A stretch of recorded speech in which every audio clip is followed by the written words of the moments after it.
Ang bawat magulang ay may pangarap para sa kanilang anak. Yung iba ay pinapasa pa ang mga pangarap nila hanggang sa maging pangarap na rin ito ng bata. At meron rin namang hahayaan nilang mangarap ng sarili ang kanilang anak. Hahayaan tahakin nito ang sarili landas habang nakasuporta at nakaalalay ang mga magulang sa likod. Magkakaiba man ang estilo ng pagpapalaki, sana sa huli ay makamit ng kanilang mga anak ang kasiyahan sa kanilang puso. Hatid ng Phenom Stories ang kwentong tiyak hahangaan nyo at kapupulutan natin ng magandang aral at inspirasyon. Halika't, samahan nyo ako hanggang matapos ang video na ito. Pagbukas ng pinto, sumigaw ang isang lalaki. Maricar, ano ba naman yan? Uwi ako ng pagod galing opisina, tapos ito ang dadatnan ko. Sabi ni Roberto, hindi masyadong marinig ang sarili dahil sa ingay ng karaoke. Dumiretso ito sa TV at tinanggal ang nakasaksak sa outlet. Tumigil ang karaoke. Tiningnan lang ng babae at batang lalaki ang kauuwi lang na padre de pamilya ng kanilang tahanan. Nag-iwan ng malaking puwang sa mundo nila ang paghahari ng katahimikan. Nagreklamo si Maricar sa asawa. Roberto, bakit mo naman enough? Kumakanta pa kami ni Johan oh. Tinuro ni Maricar ang anak. Parang signal ito. Biglang humagulgol ang 3 taong bata na para bang wala ng bukas. Parang nananadya at lalo pa nitong nilalakasan ng pag-iyak. Tumatalak pa rin si Maricar. Pwede namang hinaan lang natin, di ba? Bakit mo kailangang i-off? Nagkakasiyahan kami ng anak mo. Tsaka, pagod na pagod ako. Buong araw akong Zumba instructor. Pagod ka pala. Ba't hindi ka magpahinga? Ano ba't mas mahalaga pa yung karaoke night nyo kaysa pag-uwi ko? Hindi nyo man lang ako salubungin. Tsaka, gabi-gabi naman yung karaoke night nyo. Rinding-rindi na ako kung alam nyo lang. Dinabog ni Roberto sa upuan ang dala nitong bag. Nagsisi ito kaya nagpakawala ito ng magkakasunod na mura. Gusto sanang sabihin ni Maricar ng pabalang ang malamang gabi, karaoke night nga eh. Pero hindi na. Nagulat siya at ang batang si Joan sa inasal ng ama. Natakot sila dito. Dumiretso na ito sa kwarto upang matulog. Nagkatingin na naman ang mag-ina. Sorry anak, bukas na lang ulit ha. Pagod si daddy eh. Pagpapaliwanag ni Maricar, tumango naman ang batang si Johan na parang naiintindihan nito ang sinabi ng ina. Niyakap ni Maricar ang anak. Naging madalas pa ang pag-usok ng ilong ni Roberto dahil sa karaoke nila Maricar at Johan. Lalo pang nag-init ang ulo nito noong ipatawag sila sa barangay dahil nilalabag ng mga ito ang curfew hours. Ano ba? Ilang beses pa ba ako makakatanggap ng ganito? Nalate lang ako ng uwi, hindi na kayo magpapaawat sa pagkanta? Sermon ni Roberto sa mag-ina niya. Dinabog nito ang pinto sa kwarto. Kinabukasan, sira na ang magic sing na binili ni Maricar. Gulat na gulat ang dalawa noong makita itong pera-piraso. Hindi naman napigilan maluha ni Johan dahil ang paborito niyang laruan, ang mikropono kung saan siya kumakanta, ay nasira na. Hindi naman nakapagtimpi si Maricar. Sinugod nito ang asawa at sinampal-sampal.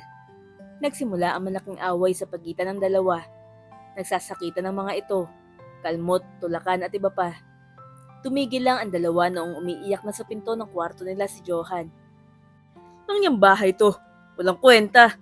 Maghanap ka ng trabaho mo. Bulyaw ng ama ng tahanan. Bad trip ito dahil naudlot ang mahaba niyang tulog. At higit sa lahat, sampal kabilat kanan ang gumising sa kanya. Hindi na muli naging okay ang relasyon ni Maricar at Roberto. Madalas ay gabing-gabi na umuwi si Roberto. Lango sa alak at amoy na amoy ang pabango ng ibang babae nito. Isang linggo, walang pasok si Roberto sa opisina. Minabuti nitong manood lang ng TV, habang si Maricar ay napagdesisyonan na gawin ang nararapat, ang kumprontay ng asawa kung may ibang babae ba ito. Humarang sa harap ng TV si Maricar. Tapatin mo nga ako, Roberto. May ibang babae ka ba? Matapang na sabi ng babae. Bakit? Kung oo, anong gagawin mo? Matapang na sagot ni Roberto. Bumalik ng kwarto si Maricar. Gulat na gulat si Roberto noong may dala na itong maleta. Eto, tulungan na kita. Lumayas ka dito ngayon din. Bulyaw naman ni Maricar. Binuhat nito ang bag at ibinato kay Roberto. Gulat na gulat ang padre de pamilya. Takot na takot ito na baka nasira ang bag. Sa kasamaang palad, nagtagal na lang ng 2 taon ang pagsasama ni Maricar at Roberto at naisipan ni Roberto na iwan ang pamilya niya. Kahit na pinapalayas ni Maricar ang asawa, todo hagulgol ito noong totoong naglayas na ang kanyang asawang si Roberto. Pakiramdam ni Maricar ay natanggalan siya ng tinik sa lalamunan, subalit para ring hinati ang kanyang katawan at nawalan siya ng kontrol sa kanyang tuhod. Napaupo na lang si Maricar.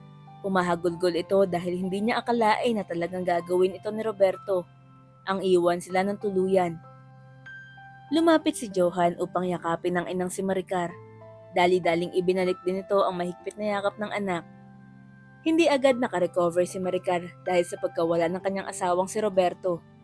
Tuwing gabi ay hinahanap-hanap pa rin niya ang lalaking una niyang minahal. Sa tuwing may naiipong pera si Maricar mula sa pagiging Zumba instructor, ay bumibili ito ng mga instrumento. Drums na lang ata ang kulang. Halos lahat na ng instrumento ng isang banda ay meron siya. Sinusubukan niyang turuan si Johan isa-isa, subalit hindi ito matutututo. Nahihirapan ito. Sa halip na magalit, tamang ine-enjoy lang ni Maricar ang pagtuturo. Hindi ito nagmamadali o nagagalit kay Johan kung magkakamali man ito. Bukod sa pagiging Zumba instructor, isang musician si Maricar. May basic knowledge ito kung paano patugtugin ang mga instruments, lalo na ang piano. Subalit, kahit na may angking karunungan at galing, hindi siya matatawag na sobrang galing. Di katulad ng mga professional at singer sa telebisyon. Mahirap para kay Maricar na tanggapin ito. Noon ay gabi-gabi siyang hindi makatulog dahil kahit gumising man siya o matulog, paggising ay mananatiling average musician lang siya. Sa tuwing naiisip niya ito ay naiiyak siya kahit ilang taon man ang lumipas. Hanggang sa unti-unti na niya natatanggap ang lahat. Tanggap ko na hanggang ganito na lang ako. Pero alam kong maihigitan ako ng anak ko. Yun ang pangarap ko sa kanya. Madalas sabihin ni Maricar sa asawa niya dati bago sila nito iwan. Matapos ang 2 linggong pag-iyak ni Maricar sa asawang nang iwan, pinulot niya ang sarili at muling tumayo sa sariling mga paa. Naisip ni Maricar na baka kulangin na ang budget nila dahil umalis na nga ang asawa niya. Naisipan ni Maricar na magtinda ng merienda tulad ng spaghetti, turon, banana Q, lumpia at iba pa. Nagtayo siya ng tindahan sa tapat ng bahay nila. Subalit, hindi naging madali ang lahat para kay Maricar. Noong mga unang araw ay bilang lang sa kamay ang bumibili sa kanya. Hindi pa niya kilala ang mga ito. Hindi bumibili ang mga kapitbahay niya dito dahil galit ang mga tao sa kanya dahil sa pagkakaraoke nito gabi-gabi. Ala, paano kaya ang mga tinda ko?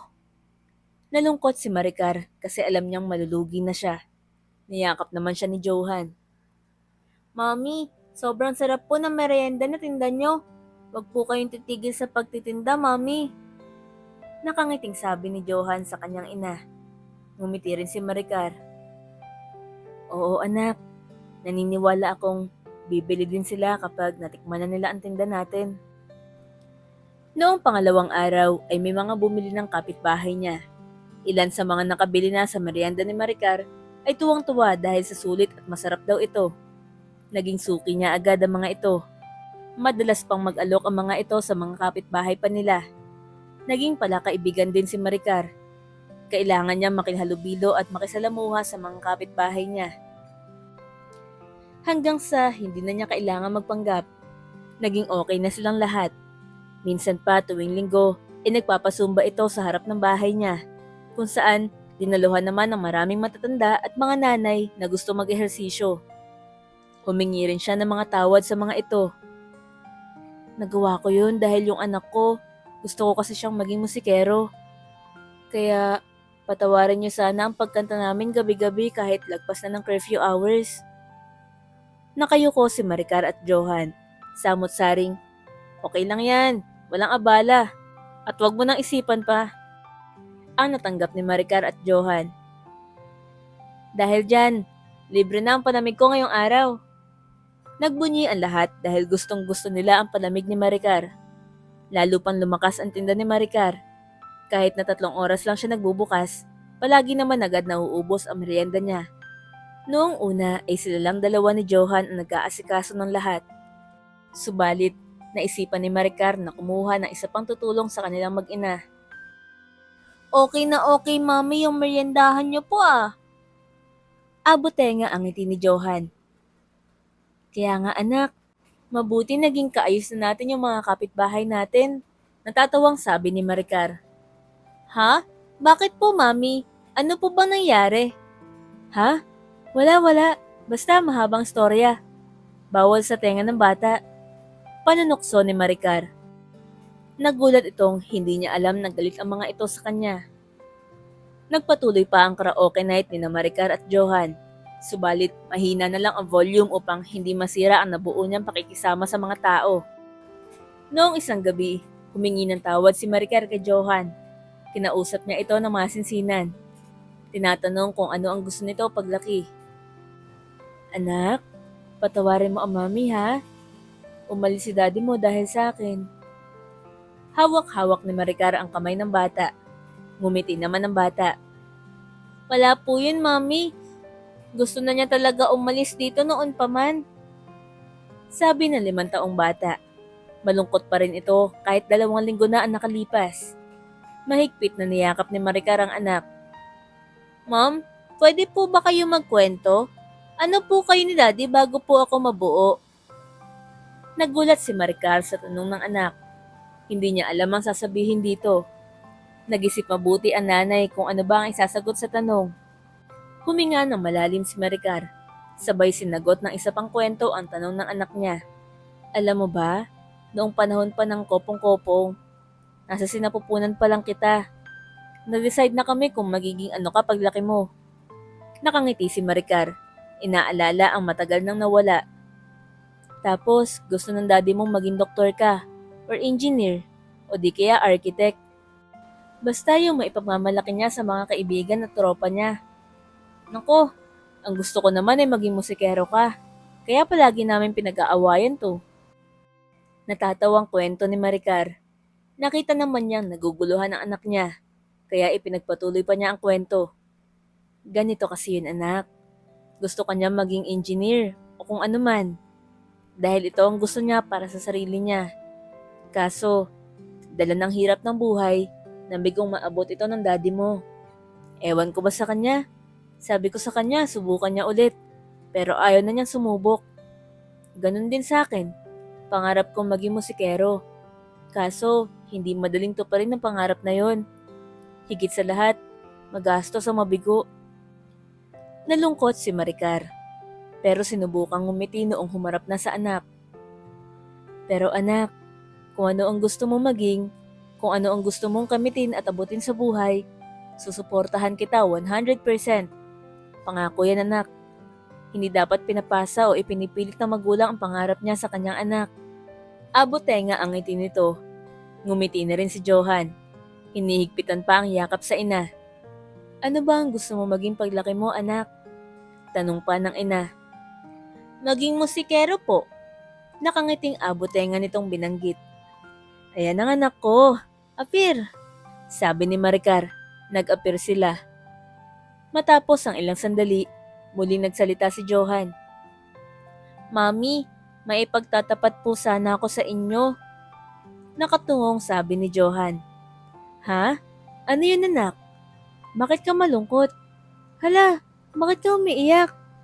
Nag-aalala si Maricar noong may tumulong luha mula sa mata ni Johan. Mami, kasi sa tuwing nagkakaraoke night tayo, hindi ko po inaayos ang pag-awit, sabi pa ng bata. Naguluhan naman ng sobra si Maricar sa sinabi ng anak niya. Anong ibig mo sabihin? Ito po talaga ang totoong pag-awit ko. Nagsimulang umawit si Johan. Sinimulan niya sa Top of the World ng Carpenters na paborito ng kanyang ina. Noong matapos umawit si Johan, hindi makapagsalita si Maricar. Nakatulala lang ito. Paano nangyari yun? Parang hinagod ang puso niya dahil sa version ni Johan ng paborito niyang kanta. Kumakanta pa si Johan ng kanta ng Carpenters na palagi nilang kinakanta sa karaoke night nila. Ang Close to You, Yesterday Once More, at ng I Won't Last a Day Without You. Sobrang smooth na pagkakanta nito. Hindi naman makapaniwala si Maricar sa narinig. Napayakap na lang siya na mahigpit kay Johan. Gulat na gulat ito. Teka po ma. Kumawala si Johan sa pagkakayakap ng ina. Dumiretso ito sa piano. Tumugtog si Johan ng Twinkle Twinkle Little Star. Nagsimula ito sa simple at mabagal hanggang sa bumilis ng bumilis. Version pala ni Wolfgang Amadeus Mozart ang tinugtog nito. Namangha si Maricar sa nakita niya. Parang lumilipad ang mga kamay ni Johan kung saan-saan ito nagpupunta at kinakalabit ang mga piano keys. Todo palakpak naman si Maricar. Hindi makapaniwala sa galing ng kanyang anak. Isip-isip niya, panaginip ba ito? Kung oo, please gumising ka Maricar. Napansin naman ni Johan ang reaksyon ng kanyang ina. Kaya sinadya niyang maliin ang isang nota. Nagulat at nagising sa daydream si Maricar. Nakita niyang nakangisi si Johan. Totoo nga ang lahat! Sinabi na lang ni Maricar. Tumakbo ito para yakapin at halik-halikan ang anak na si Johan. Ikinuwento ni Johan na marunong din siyang maggitara, violin, trumpets at iba pa. Ipinakita niya rin ito kay Maricar. Sobrang namamangha ito. Pakiramdam nito ay sasabog na ang kanyang puso dahil sa sobrang kagalakan. Isa kang henyo sa musika! Ang tanging lumabas sa labi ni Maricar habang nanlalaki ang mata. Sumali ng patimpalak sa pagkanta si Johan. Nagkaroon siya ng problema noong 10 taong gulang pala dapat pataas ang kailangang edad bago makasali. Nagpanggap siyang 10 taong gulang na siya, kahit ang totoo ay 6 na taong gulang pa lamang siya. Kahit na unang beses pa lang nito sumali, buo ang loob nito at hindi magmaliw ang boses. Alam nilang dalawa na sa mga singing contest sa Pilipinas, biritan ang labanan, kaya pinatikim niya ang mga hurado ng gusto ng mga ito. Laking gulat ng dalawa na nagwagi sa pinakamataas na karangalan si Johan. Proud na proud si Maricar sa anak dahil unang kampyonato at unang pagsali ito ni Johan. Sumali pa sila ng mga patimpalak upang sanayin ang sarili sa kakaibang atmosfera ng mga singing contest.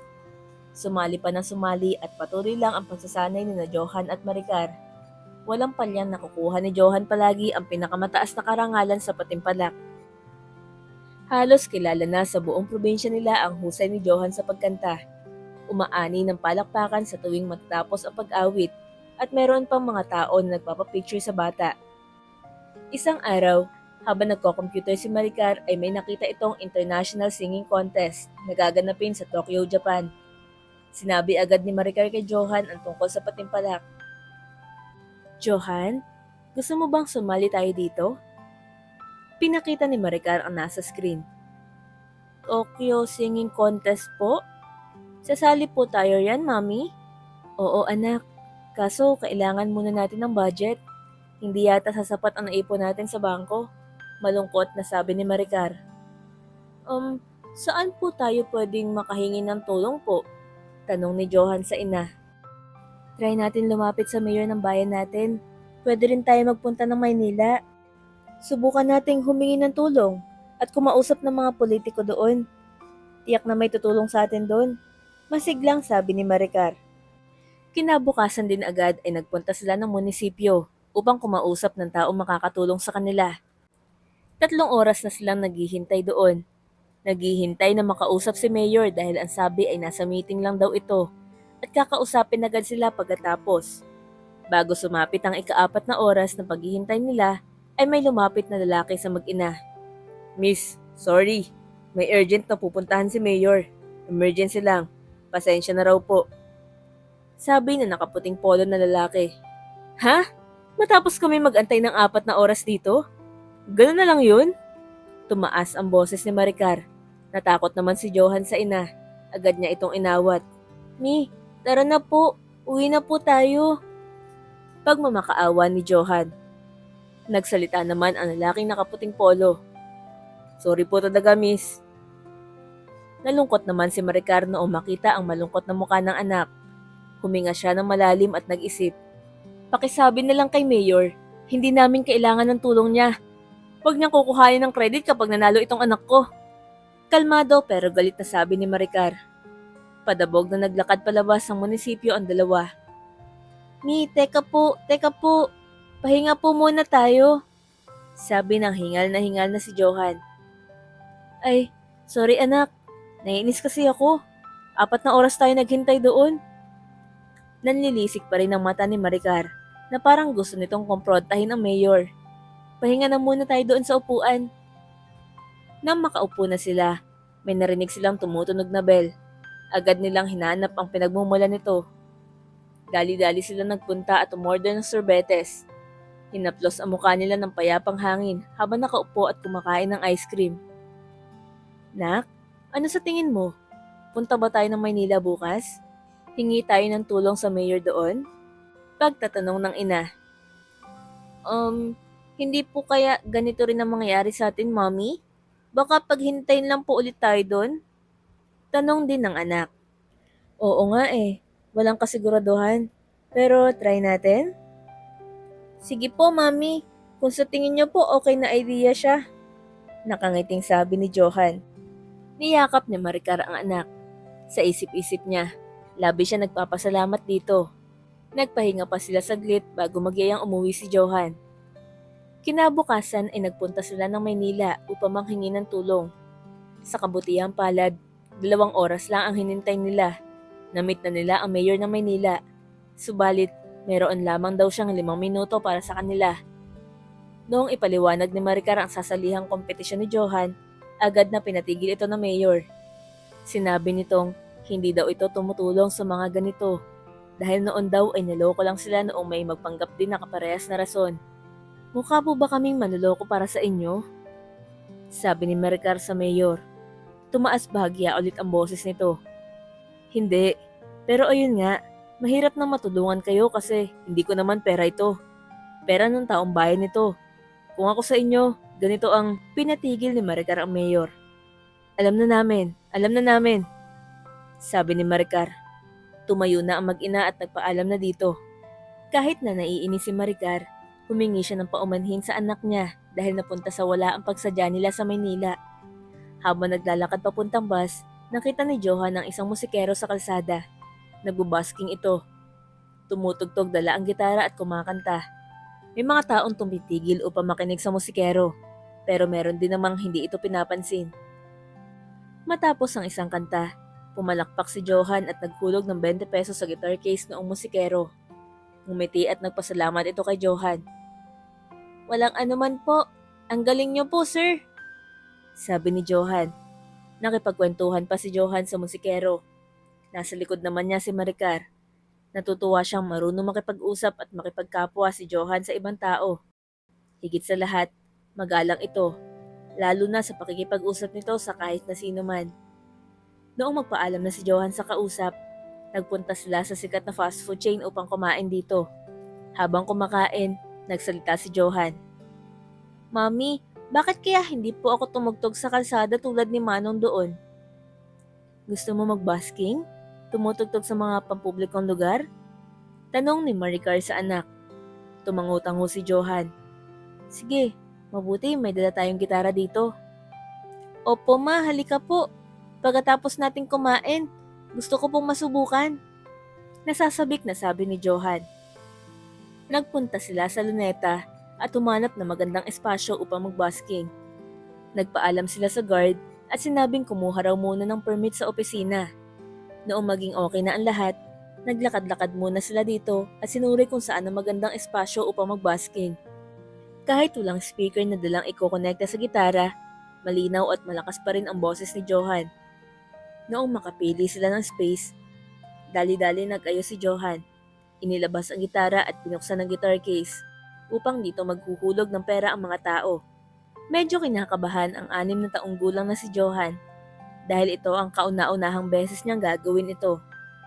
Para sa unang kanta, kinanta niya ang One and Only You na kanta ng parokya ni Edgar. Maraming tumigil at nakinig kay Johan. Kinakabahan naman si Maricar. Isip-isip nito ay sana maging okay ang resulta at hindi panghinaan ng loob ang kanyang anak. Dumagsa pa ang taong nagtitipon-tipon upang makinig sa batang kumakanta ng mga OPM songs. Habang kumakanta at pagkatapos ng kanta ay naguhulog ang mga ito ng 20, 50 at 100. Halata naman sa mukha ni Johan na labis siyang nag-e-enjoy. Tumitingin-tingin siya kay Maricar na binabalik naman nito ang ngiti ng anak. Laking gulat ng dalawa noong may maglagay ng 1,000 sa guitar case ni Johan. Bawat kanta ni Johan ay sumasabay pa ang mga manonood na parang concert ito ng bata. Mapapansin halos lahat naman ng manonood ay nakalabas ang cellphone upang videohan ng bata. Umuulan ng palakpakan para kay Johan matapos ang bawat kanta. Todo pasalamat si Johan at Maricar matapos nilang tumugtog. Pumunta sila ng mall upang maghanap ng lugar kung saan pwedeng bilangin ang perang naipon sa 3 oras na pagbabasking niya. Noong bilangin na nila ito, umabot ng higit 10,000 piso ang kinita niya. Mommy, dami nating pera. Magbasking po ulit tayo bukas? Nakangiting tanong ni Johan. Oo nga anak, ipunin natin hanggang sa mabuo natin ng pera para makapunta tayo ng Japan. Nasasabik din na sabi ni Maricar sa anak. Napagpasyahan nilang maghanap ng mumurahing matutulugan upang magpalipas ng gabi. Subalit sa paglalakad nila ay may lalaking mula sa likod nila ang nanutok ng patalim. Hold up to. Huwag kayong sisigaw o pumalag kung ayaw niyong masaktan.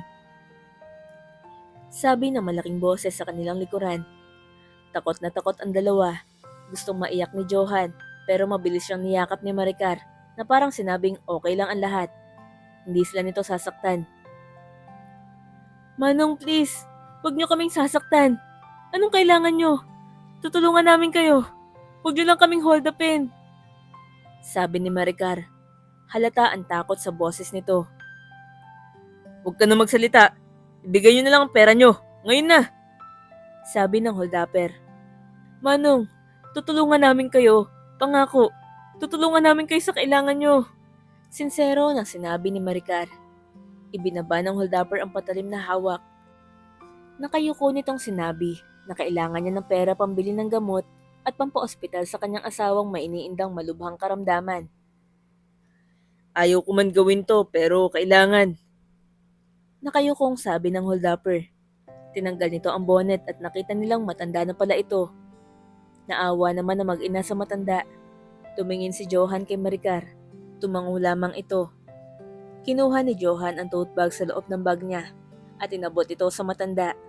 Ang higit 10,000 kinita niya sa pagbabasking ay nasa matanda na.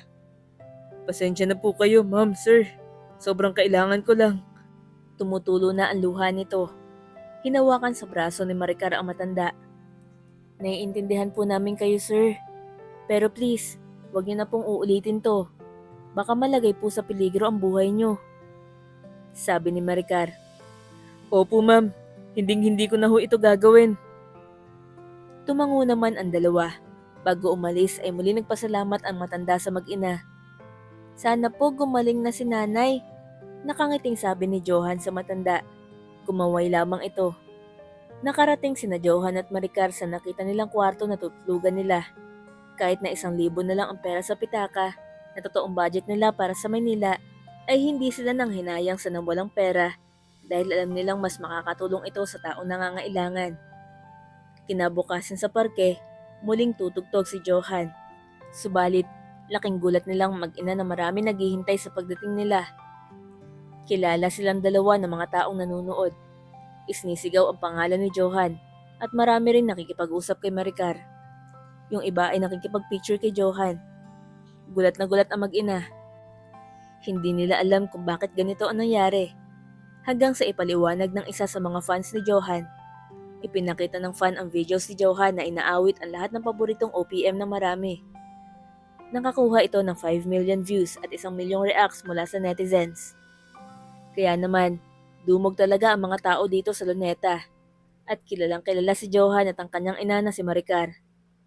Dahil sa sobrang daming tao, hindi na rin naiwasang magkandara pa ang media at press upang ibalita ito sa iba't iba at respetadong istasyon nila sa telebisyon. Tinuloy ni Johan ang ala concert na basking niya. Hindi naman niya binigo ang ilang daang nag-antay at nakinig sa kanya. Manghang-mangha ang lahat noong nalaman nila ang edad ni Johan. Nakipag-usap si Johan sa crowd. Nagpapasalamat din siya dahil sa suporta at videos kung saan marami ang nakakakilala sa kanya at gustong alamin ang kwento ng buhay niya. Maraming salamat po sa nagpunta. Kaya po kami nandito. Kaya po kami tumutugtog dito ay gusto po namin makaipon dahil may sasalihan po akong contest sa Tokyo, Japan po. Tumatangong sabi ni Johan. Nagpipigil pa ito ng luha. Lumapit na po kami sa dalawang mayor. Hindi ko na po papangalanan. Pero pinag-antay lang po kami ng ilang oras. Wala man lang po inabot na tulong sa amin. Pero maraming salamat po sa inyong lahat. Nang dahil sa inyo, matutupad ko ang pangarap ko. Matapos magpasalamat ni Johan ay tumugtog na ulit ito. Magmula noon, parang panaginip na ang lahat na nangyari para sa mag-inang si Maricar at si Johan. Maraming kumukontak sa kanila upang magpaabot ng tulong pinansyal at kung ano-ano pa. Sobra-sobra rin ang naipon pera ni na Johan at Maricar para sa 5 beses pang pagtugtog sa kalsada. Marami rin siyang guestings kung saan pinatugtog siya ng piano, trumpets at iba't ibang instrumento, kung saan pinahanga niya ang lahat ng manonood. Itinanghal siya bilang champion sa Tokyo, Japan Singing Contest na sinalihan niya. Kinontak din siya ng mga kilalang tao sa ibang bansa upang makapag-guest sa mga palabas ng mga ito, tulad ni Oprah Winfrey, Ellen DeGeneres at iba pa. Isang araw, nagpunta sina Maricar at Johan sa isang apartment. Pagkabukas ng pinto, nakita ni Johan ang kanyang amang si Roberto. Noong makilala ni Roberto si Johan at Maricar, hindi na nito napigilang maluha. Lumibot ang mata ni Johan sa maliit na tinitirahan ng kanyang ama. Ang apartment ay puno ng mga posters at pictures ni Johan at Maricar. Kapansin-pansin din ang malaking pagbabago sa mukha nito dahil di hamak na mas mapayat na ito ngayon kaysa dati.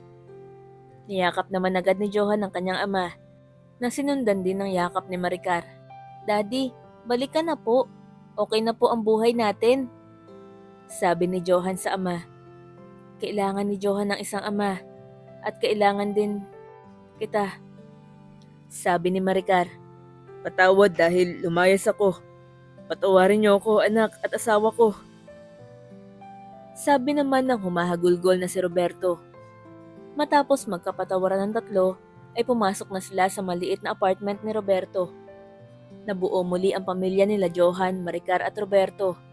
Naging suportado na ni Roberto ang anak sa musika nito. Magmula noon, magkasama na nilang hinaharap ang mga hamon ng buhay bilang isang matatag na pamilya. Mga ka-Phenoms, nagustuhan niyo ba ang ating kwento? Comment niyo naman sa baba. Huwag niyo rin kalimutan mag-like at pindutin ang subscribe button para updated ka sa mga videos natin. Maraming salamat sa pakikinig. Hanggang sa susunod, dito lang sa Phenom Stories.